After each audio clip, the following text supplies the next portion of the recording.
ஸ்ரீவில்லிபுத்தூர் சுற்றுவட்டார பகுதிகளில் நீர்நிலைகள் தூர்வாரும் பணிகள் நடைபெறும் நிலையில் கரையோரங்களில் பனைமர விதைகளை நடுவதற்கு அரசு நடவடிக்கை எடுக்க வேண்டும் என கோரிக்கை எழுந்துள்ளது. எல்லா கம்மாயும் குளங்களும் தூர்வாரி அந்த கரை பலப்படுத்துகிறாங்க. அதுபோல் இந்த பனை விதையை வாங்கி தமிழக அரசு இந்த கம்மாயில் நட்டா இந்த கம்மா நல்லா பலப்படும், பனைமரம் நல்லா செழிக்கும், தமிழக அரசுக்கு ஒரு பேர் நல்ல பேர் இருக்கும். நல்லா இதனால பதினி நுங்கு பனங்கிழங்கு நல்ல உற்பத்தியாகும். ஊராட்சி செயலாளர்கள் மூலம் நேரடியாக பனை விதைகளை கொள்முதல் செய்திட வேண்டும் என்றும் விவசாயிகள் வலியுறுத்தி உள்ளனர்.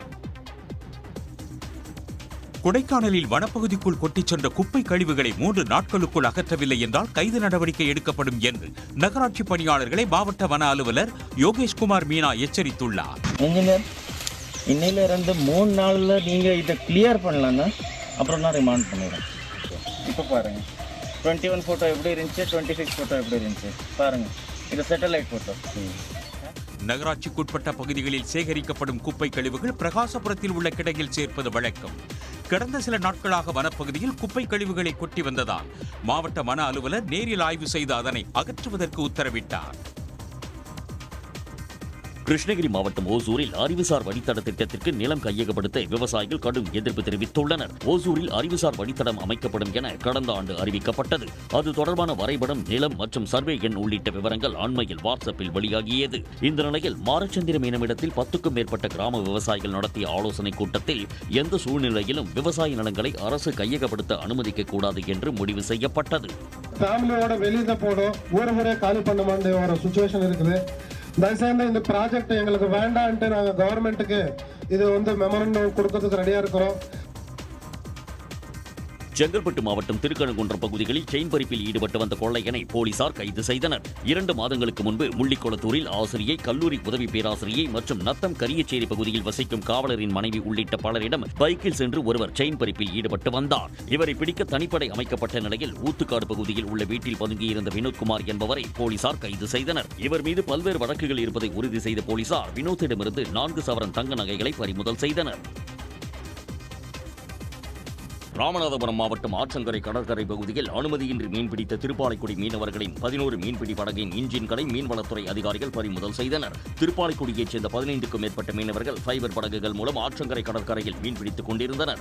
அப்போது ஆற்றங்கரை பகுதியைச் சேர்ந்த மீனவர்கள் அளித்த புகாரின் அடிப்படையில் ஆய்வு மேற்கொண்ட மீன்வளத்துறை அதிகாரிகள் திருப்பாலைக்குடி மீனவர்களின் ஃபைபர் படகு இன்ஜின்களை பறிமுதல் செய்தனர். மேலும் அனுமதியின்றி இப்பகுதியில் மீன்பிடித்தால் கடும் நடவடிக்கை எடுக்கப்படும் என்றும் எச்சரிக்கை விடுத்தனர்.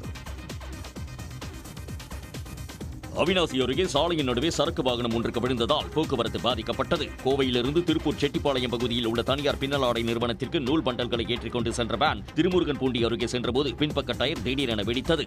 இதில் கட்டுப்பாட்டை இழந்த சரக்கு வாகனம் சாலையின் நடுவே கவிழ்ந்து விபத்திற்குள்ளானது. நல்வாய்ப்பாக வாகனத்தின் அருகே வேறு எந்த வாகனமும் இல்லாததால் பெரும் விபத்து தவிர்க்கப்பட்டது. தகவல் அறிந்து வந்த போலீசார் சரக்கு வாகனத்தை அப்புறப்படுத்தி போக்குவரத்தை சரி செய்தனர்.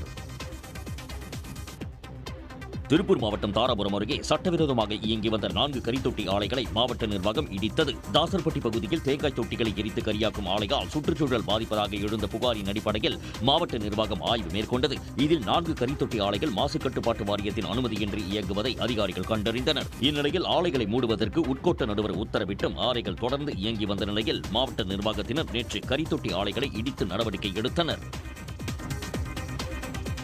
திருச்செங்கோடு அருகே எலச்சிபாளையத்தில் விவசாய கல்லூரி மாணவர்களுக்கான 2 மாதத்திற்கான அனுபவ பயிற்சி முகாம் தொடங்கியது. இதில் விவசாயிகள் தங்கள் கள அனுபவங்களை விவசாய கல்லூரி மாணவர்களுடன் பகிர்ந்து கொண்டனர். அதேபோல் மாணவர்கள் நவீன தொழில்நுட்பத்தை பயன்படுத்தி பயிர் பாதுகாப்பு குறித்த பிளான்டிஸ் செயலியை விவசாயிகளுக்கு அறிமுகம் செய்தனர். இப்போ தோட்டத்தில் எந்த பயிர் போட்டாலும் நம்ம ஒரு போட்டோ எடுக்கிறது மூலியமா அதில் என்ன நோய் வருது, அதை நம்ம எப்படி பாதுகாக்கலாம், என்னென்ன பண்ணா அதெல்லாம் வராமல் இருக்கும் அப்படிங்கிறது இந்த ஆப்லேயே சொல்லிடும். விவசாயிகளுடன் 2 மாத களப்பயிற்சி மேற்கொள்ளும் கல்லூரி மாணவர்கள் பயிர் சாகுபடி, நோய் தாக்குதல் தடுப்பு உள்ளிட்ட பயிற்சிகளை கற்றுக்கொள்ள உள்ளனர்.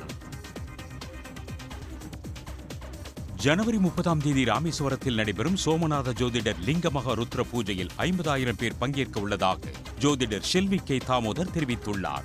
இந்த பூஜையில் 180 நாடுகளில் ஒரே நேரத்தில் 2 கோடி பக்தர்கள் கோளறு பதிகம் பாராயணம் பாட இருப்பதாகவும் அவர் கூறியுள்ளார். 1000 ஆண்டுகளுக்கு பிறகு கிடைக்கப்பட்ட ஒரு பொக்கிஷமான நாள் 30ஆம் தேதி. இந்த யாத்திரை 12 ஜோதிர்லிங்கத்திலிருந்தும் 5 பஞ்சபூதத்திலிருந்தும் எடுத்துன்னு வரப்பட்ட தீர்த்தத்தினால் அபிஷேக ஆராதனைகள் செய்யப்பட்டு பூஜைகள் எல்லாம் செய்துபட்டு வெற்றிகரமாக சோமநாத்தை நோக்கி செல்லக்கூடிய நாளாக பார்க்குறோம்.